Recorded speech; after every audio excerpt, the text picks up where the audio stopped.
The devil is part timer season 2 के episode 2 के starting में हमें दिखाया जाता है जहां पर एलिस रैमस रो रही होती है और वो सतान को अपना पापा बता रही होती है।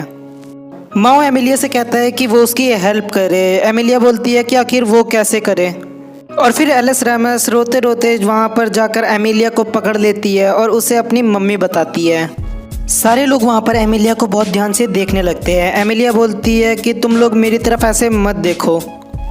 एमिलिया बोलती है कि इसने मेरी सेक्रेड सॉर्ड को अपने हाथों से ही रोक लिया, तो ये बच्ची तो बिल्कुल नहीं हो सकती। सुजनो बोलती है कि बात ये नहीं है, बात इस बच्चे की फीलिंग की है, ये तुम्हें अपनी मम्मी समझ रही है एमिलिया। और फिर इस बच्चे की फीलिंग का क्या होगा। एमिलिया वहाँ पर बोलती है कि तुम लोग के लिए ये बोलना बहुत आसान है। ची बोलती है कि मेरे को इसमें कोई प्रॉब्लम नहीं लग रही है, और अगर आपको मिस यूशा अपनी जगह बदलनी है तो मैं आपके संग बदल सकती हूँ। एमिलिया बोलती है कि ची तुम्हारा इसके पीछे कोई और मोटिव है। फिर वहाँ पर एलिस रैमस रोने लग जाती है। एमिलिया बोलती है कि वो उसकी मामा नहीं है, पर वहाँ पर एलिस रैमस अपना क्यूट फेस बनाती है जिसकी वजह से एमिलिया भी वहाँ पर पिघल जाती है और वो उसकी मॉम बनने के लिए तैयार हो जाती है। इंट्रो के बाद हमें दिखाया जाता है जहाँ पर एलिस रैमस सो जाती है और वहाँ पर माओ उसके गाल खींचने लगता है। एमिलिया बोलती है कि तुम इसे जगा दोगे ऐसा करके। उरिशिहारा बोलता है कि आखिर इसने सतान को अपना डैड क्यों कहा। वहाँ पर ची कहती है कि शायद जब ये एप्पल से बाहर निकली होगी तो इसने जिन्हें पहले देखा होगा ये उन्हीं को अपना पेरेंट्स समझती होगी। उरिशिहारा बोलता है कि बात ये नहीं है, बात ये है कि आखिर इसे कैसे पता कि माओ ही सतान है। आशिया बोलता है कि शायद इसको किसी ने सातन का नाम बताया और इसे हमारे पास भेज दिया एप्पल के रूप में। ची वहाँ पर पगलाते हुए बोलती है माओ से कि माओ क्या तुम तैयार हो गए हो इसके पेरेंट बनने के लिए। माओ वहाँ पर ची को शांत कराता है। एमिलिया बोलती है कि हमें नहीं पता कि एलिस रैमस को किसने भेजा है, शायद वो दोस्त भी हो सकता है या दुश्मन भी, पर वो जरूर जल्द से जल्द वापस आएगा। आशिया बोलता है कि क्या ये फिर से साइरल एंजल है। सुजनो कहती है कि नहीं, ये वो नहीं हो सकता, क्योंकि ये जो एलिस रैमस नेम है ये एक हेवनली नेम नहीं लग रहा है। ये तो एक ऐसे वर्ड्स है जिन्हें एंटा एस्ला के ह्यूमंस इस्तेमाल करते हैं। सुजनो उन्हें समझाती है कि एलिस का मतलब होता है विंग्स और रैमस का मतलब होता है ब्रांच, और ऐसा हम लोग मान के चल सकते हैं कि जो एलिस रैमस के पेरेंट्स हैं वो एंटा एस्ला में ही कहीं रहते हैं। माओ बोलता है कि हम लोगों को नहीं पता कि आखिर एलिस रैमस को यहाँ पर क्यों भेजा है। उरिशिहारा बोलता है कि सबसे बड़ी बात तो ये है कि आखिर इसका ख्याल रखेगा कौन। एमिलिया बोलती है कि वो इसका ख्याल नहीं रख सकती क्योंकि वो अकेले रहती है और उसे काम पर भी जाना होता है।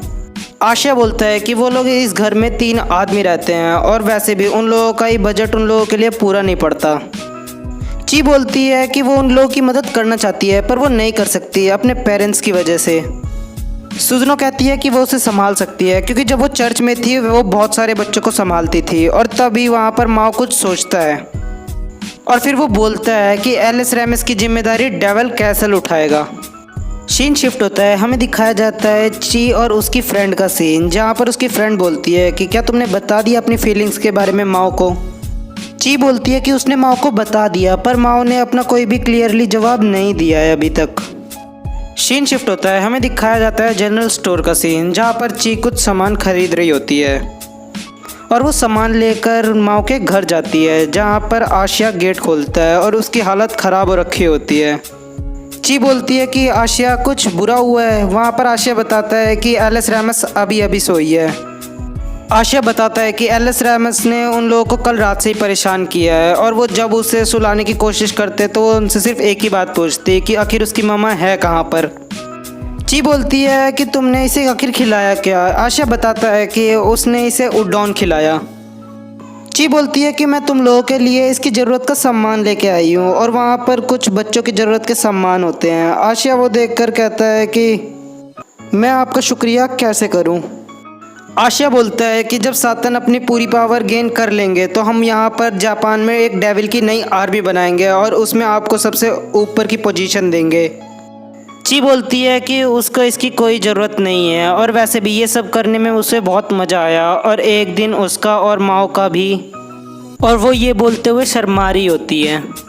सुजनो वहाँ पर आशिया के लिए खाना लेके आई होती है और तभी उरिशिहारा अपना कबर्ड का गेट खोलता है और वो कहता है कि क्या हम लोगों को फूड मिल गया। तभी आशिया उठकर जल्दी से उसका कबर्ड बंद कर देता है और वो कहता है कि चुप करो कीड़े, तुम्हें खाना नहीं मिलेगा। और इन सब आवाज़ों की वजह से एलिस रैमस वहाँ पर जग जाती है और वो जगते ही अपने पापा को ढूंढती है और जब उसको उसके पापा नहीं मिलते तो वो रोने लगती है। सीन शिफ्ट होता है, हमें दिखाया जाता है डोको डेमो का सीन जहाँ पर एमी काम करती है और वहाँ पर एमिलिया परेशान होती है। एमिलिया की फ्रेंड उससे बोलती है कि आखिर वो परेशान क्यों है, क्या माओ की वजह से वो फिर से परेशान है। एमिलिया बोलती है कि इस बार बात ये नहीं है, इस बार की प्रॉब्लम में एक बच्ची इन्वॉल्व है और वो बच्ची मुझे अपनी मम्मा बुला रही है। एमिलिया की फ्रेंड ये सुनकर कहती है कि तुम्हारा और माओ का क्या बच्चा भी है। एमिलिया वहाँ पर कंफ्यूज हो जाती है और वो उसे हाँ और ना में दोनों में जवाब देने लगती है। वो बोलती है कि ऐसा बिल्कुल नहीं है जैसा वो सोच रही है और तभी उसके कंप्यूटर में एक नोटिफिकेशन आती है कस्टमर की, जहाँ पर एमिलिया उस कॉल का आंसर करती है। सीन शिफ्ट होता है, हमें दिखाया जाता है एलिस रैमस का सीन जहाँ पर ची उसे कहती है कि तुम्हारे मम्मी पापा बहुत जल्दी वापस आ जाएंगे। ची उसको अपना नाम बताती है कि उसका नाम है चीहो, पर वहाँ पर एलिस रैमस उसका नाम नहीं ले पाती। ची बोलती है कि उसके पापा मुझे ची बुलाते हैं और एलिस रैमस वो नाम बोल देती है ची। सुजनो बोलती है कि एलिस रैमस चीहो तुमसे बड़ी है इसलिए तुम्हें उसे बड़ी बहन चीहो बुलाना चाहिए, जहाँ पर एलिस रैमस कोशिश करने के बाद उसे ची सीस बुलाती है और ये सुनकर ची को बहुत अच्छा लगता है। ची बोलती है कि और तुम्हारे सामने जो ये लेडी हैं ये है बड़ी बहन सुजनो, और वहाँ पर एलिस रैमस उसको सुजो सीस बुलाती है। और फिर एलिस रैमस का क्यूट फेस देखकर सुजनो भी पिघल जाती है और तभी वहाँ पर उरिशियारा अपना कबर्ड खोलता है और वो कहता है कि ये लोग तो कितने आराम से पिघल गए। सीन शिफ्ट होता है, हमें दिखाया जाता है एमिलिया और उसकी फ्रेंड का सीन जहाँ पर उसकी फ्रेंड बोलती है कि तुम अपनी इस प्रॉब्लम से बाहर आराम से निकल सकती हो। एमिलिया बोलती है कि पर उसने वादा कर दिया है कि वो उन लोगों की मदद ज़रूर करेगी। एमिलिया की फ्रेंड उससे बोलती है कि पर तुम एक बात याद रखना, जब उसके रियल पेरेंट्स उसे ले जाएंगे तो तुम बहुत ज़्यादा ही डिप्रेस्ड हो जाओगी। एमिलिया बोलती है कि वो इस बात का ध्यान रखेगी। और तभी एमिलिया की फ्रेंड उसे अपने लॉकर में से कुछ अम्यूज़मेंट पार्क की टिकट निकालते हुए कहती है कि तुम इनका यूज़ कर सकती हो। वो आगे बताती है कि इन लोगों की कंपनी इस अम्यूज़मेंट पार्क की एक इन्वेस्टर है और यहाँ पर काम करने वाले एम्प्लॉयज़ इन टिकट्स का यूज़ कर सकते हैं। नेक्स्ट सीन में हमें दिखाया जाता है एमजी रोनाल्ड का सीन जहाँ पर सुजनो, ची और एलिस रैमस जाते हैं और एलिस रैमस वहाँ पर माओ को देखकर कहती है कि पापा मैं आपसे मिलने के लिए आ गई। माओ एलिस रैमस को देखकर पूरी तरीके से घबरा जाता है और वो ची से बोलता है कि आखिर तुम इसे क्यों लेके आई यहाँ पर। ची माओ से माफ़ी मांगती है और वो बोलती है कि जब वो लोग एलिस रैमस को बाहर लेके गए तो एलिस रैमस जिद करने लगी कि उसे अपने पापा को जल्द से जल्द देखना है, इसलिए वो इसे यहाँ पर ले आए। और तभी वहाँ पर काम करने वाले कुछ लोग कहते हैं कि क्या ये माओ और ची का बच्चा है, और अगर ये है तो ये लोग माओ को बिल्कुल भी नहीं छोड़ेंगे। और तभी वहाँ पर उन लोगों की मैनेजर आ जाती है और वो बोलती है कि माओ क्या मेरे कान और आँख ठीक से काम कर रहे हैं, और जो ची ने बच्ची अपने हाथ में पकड़ी है उसने अभी अभी तुम्हें अपना पापा बुलाया। माओ कहता है कि हाँ उसने बुलाया। उनकी मैनेजर सुजनो से कहती है कि मेरे को माँ और ची से थोड़ी देर के लिए काम है और क्या तुम यहाँ पर थोड़ी देर वेट कर सकती हो। सुजनो कहती है कि हाँ उसे कोई दिक्कत नहीं है। फिर उनकी मैनेजर एलिस रैमस को अपनी गोद में ले लेती है और तभी वहाँ पर वही कस्टमर आ जाता है। उनके मैनेजर के हाथ में एलिस रैमस को देखकर वो बोलता है कि क्या आसमान हिल चुका है, और जो मेरे दिल में गॉडेस रहती है क्या उसे किसी और मैन ने पहले ही जीत लिया है, और क्या ये उन दोनों के प्यार का नतीजा है। वो कस्टमर रोते हुए बोलता है कि ऐसा बिल्कुल नहीं हो सकता और उसका दिल पूरी तरीके से टूट जाता है। नेक्स्ट सीन में उन लोगों की मैनेजर कहती है कि क्या तुम्हें पता भी है कि ये कैसा लग रहा है कि एक हाई स्कूलर गर्ल एक आदमी के अपार्टमेंट से निकलती है, और वो भी एक बच्चा लेकर। ची वहाँ पर कहती है कि पर माओ और उसने अभी तक कुछ नहीं किया। उनकी मैनेजर बोलती है कि वो समझ सकती है पर यह सोसाइटी नहीं समझती, यह सोसाइटी कुछ गलत ही इसका मतलब निकालेगी, और सोसाइटी में बेकार के र्यूमर बहुत जल्दी फैलते हैं, इसलिए तुम लोगों को इसका ध्यान रखना होगा। माओ बोलता है कि उनके मैनेजर की बात ठीक है, पर क्या वो उसके भरोसे का फ़ायदा थोड़ा और उठा सकता है, क्योंकि एमिलिया और सुजनो टेक्निकली उसके दुश्मन हैं और सिर्फ वही है जो जापान की लोकल सिटीज़न है जिस पर वो सबसे ज़्यादा भरोसा करता है। और ये सुनकर वहाँ पर ची रोने लग जाती है। माँ बोलता है कि क्या बात है, आखिर वो रो क्यों रही है, क्या उसने कुछ गलत बोल दिया है। ची कहती है कि नहीं ये तो बस ऐसे ही है।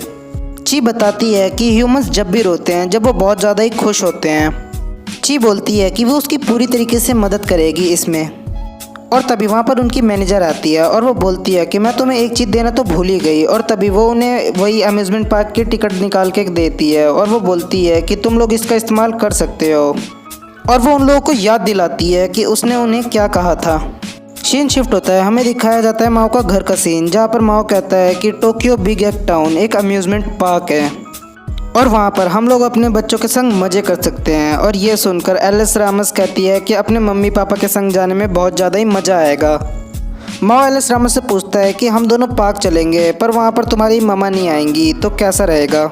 एलिस रामस इसके लिए मना कर देती है और वो बोलती है कि मम्मा भी आएंगी।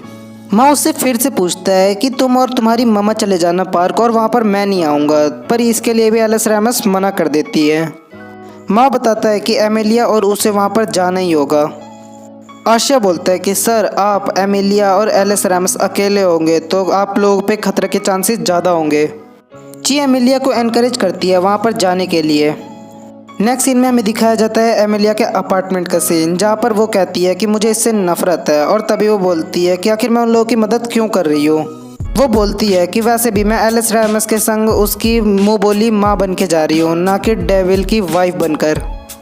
और वो ये बोलते हुए थोड़ी शर्मा रही होती है। तभी वो उठती है और वो बोलती है कि आखिर मैं ऐसी बकवास कैसे सोच सकती हूँ और मेरे को वहाँ जाने से पहले एक बार सलून ज़रूर जाना चाहिए।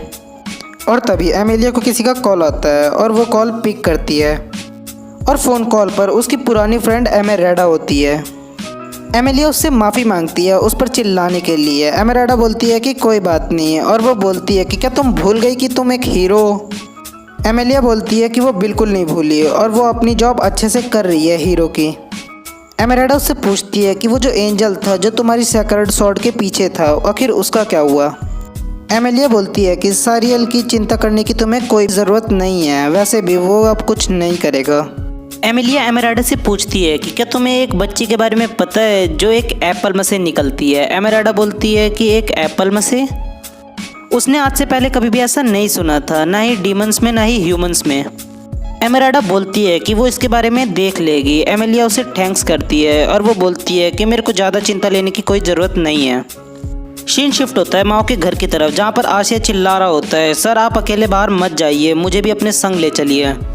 क्योंकि एक बार एमिलिया ने आपको पब्लिक में भी मारने की कोशिश करी थी। माओ बोलता है कि इस बार ऐसी बात नहीं है। आशिया बोलता है कि अगर इस बार का उन लोगों का टारगेट एलिस रामस हुई तो क्या होगा। माओ उसे चुप कराता है और वो बोलता है कि तुम क्या चाहते हो कि मैं एलिस रामस को घर में रखूं और उरिशिहारा जैसा बना दूं। आशिया बोलता है कि ऐसी बात नहीं है सर, क्योंकि एलिस रामस बहुत अच्छी है, वो अपनी प्लेट्स भी खुद ले आती है और उरिशिहारा एक छोटे से मेंढक के बच्चे से भी बेकार है। उरिशिहारा बोलता है कि ऐसा मत बोलो। सुजनो उन्हें सजेशन देती है कि आशिया उनका पीछा कर सकता है एक अंडरकवर बनकर, क्योंकि उन लोगों के पास एक्स्ट्रा टिकट्स हैं। उरिशिहारा कहता है कि तुम लोग जाओ, मैं घर का ख्याल रखूँगा। आशिया बोलता है कि तुम बास्टर्ड झूठ मत बोलो, तुम सिर्फ घर पे अकेले रहने का फ़ायदा उठाना चाहते हो। सुजनो बोलती है कि मैं तुम्हारे लिए उरिशिहारा पे नज़र रख सकती हूँ। माओ बोलता है कि तुम लोगों को फ्यूचर प्रिडिक्ट करने की कोई ज़रूरत नहीं है। सुजनो बोलती है कि तुम्हारा मतलब क्या है। माओ बोलता है कि सबका पेट भरने के लिए अब मैं और ज़्यादा मेहनत करूँगा। दिन फिर धीरे धीरे बीतने लगते हैं। आशिया बोलता है कि सर क्या मैं आपसे एक सवाल पूछ सकता हूँ कि आखिर आपने एलिस रामस की रिस्पॉन्सिबिलिटी क्यों ली। माँ बोलता है कि सुजनो और ची ही हैं सिर्फ जो एलिस रामस की रिस्पॉन्सिबिलिटी ले रहे थे, पर फिर मैंने सोचा कि उसकी रिस्पॉन्सिबिलिटी मुझे लेनी चाहिए, क्योंकि मेरे पास कोई प्रूफ नहीं है कि मैं इसका डैड हूँ और अगर कुछ भी गलत होगा तो वो सिर्फ मेरे संग होगा। और जब एक दिन माओ अपनी साइकिल पे एलिस रामस को घुमा रहा होता है, वहाँ पर एक सस्पिशियस लेडी अपनी रिंग आगे करती है तो एलिस रामस के सर पर वही निशान वापस आ जाता है। और फिर वो दिन आ जाता है जब उन लोगों को एलिस रामस को लेकर अम्यूज़मेंट पार्क जाना होता है। आशिया वहाँ पर उन लोगों का पीछा करता है और वो बोलता है कि कुछ भी सस्पिशियस नहीं लग रहा है। वहाँ पर तभी ची आ जाती है और वो बोलती है कि सबसे ज़्यादा सस्पिशियस तो तुम ही लग रहे हो। आशिया ची से पूछता है कि आखिर वो यहाँ पर क्या कर रही है। ची बताती है कि उसे सुजनो ने यहाँ पर भेजा है। ची आशिया से पूछती है कि अगर उसे कुछ सस्पिशियस लगा भी तो वो माँ को कैसे कॉन्टैक्ट करेगा। आशिया बोलता है कि वो पे फ़ोन यूज़ करेगा, मतलब पीसीओ। ची बोलती है कि उसे पता ही था और फिर वो उसे अपना सेल फ़ोन दे देती है। वो उसे बोलती है कि तुम इस सनग्लासेस को उतार दो क्योंकि तुम इसमें बहुत बुरे लग रहे हो। और फिर तभी वहाँ पर कोई आता है। आशिया उसे देखकर कहता है कि आखिर ये कौन है। ची कहती है कि मिस यूसा ने अपना आउटफिट बदल लिया। आशिया बोलता है कि क्या ये एमिलिया है और क्या ये भूल चुकी है कि ये एक हीरो है और ये इस आउटफिट में किसी से भी नहीं लड़ सकती। और तभी वहाँ पर एमिलिया की फ्रेंड आती है। वो बोलती है कि तुम दोनों बताओ आज एमिलिया की आउटफिट कैसी लग रही है। ची कहती है कि तुम तो एमिलिया की फ्रेंड हो ना। वो उससे पूछती है कि तुम्हारी जॉब का क्या हुआ। एमिलिया की फ्रेंड बताती है कि आज उन दोनों की मॉर्निंग शिफ्ट थी। एमिलिया की फ्रेंड बताती है कि एमिलिया इस आउटफिट में कभी भी काम पर नहीं आती है। वो उन दोनों से पूछती है कि तुम बताओ आखिर तुम लोगों का क्या प्लान है। नेक्स्ट सीन में हमें दिखाया जाता है एक आदमी को जो कि एक गेट से बाहर आता है और वो एक पेड़ के पास जाता है। वो बोलता है कि इसे ढूंढने में तुमने ज़्यादा टाइम नहीं लगाया। वो उन लोगों से कहता है कि हम बहुत जल्दी ट्री ऑफ लाइफ के असली फॉर्म को रिस्टोर कर लेंगे। फिर वो आदमी अपने लोगों के संग एक पोर्टल में चला जाता है और इशारा को पता चल जाता है कि कहीं एक बहुत बड़ा गेट खुला है।